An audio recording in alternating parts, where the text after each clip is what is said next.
என்னுடைய அம்மா, அக்கா, தங்கைகள், நண்பா, நண்பிகள், தோழர்கள்,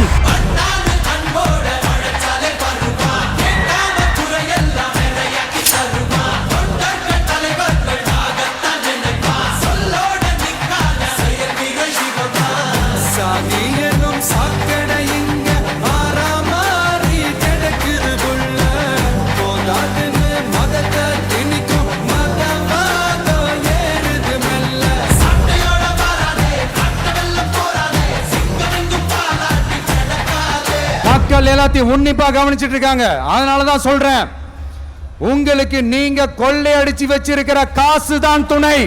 ஆனா எனக்கு என் மேல எல்லையில்லா பாசம் வச்சிருக்கிற இந்த மாசு தான் துணை.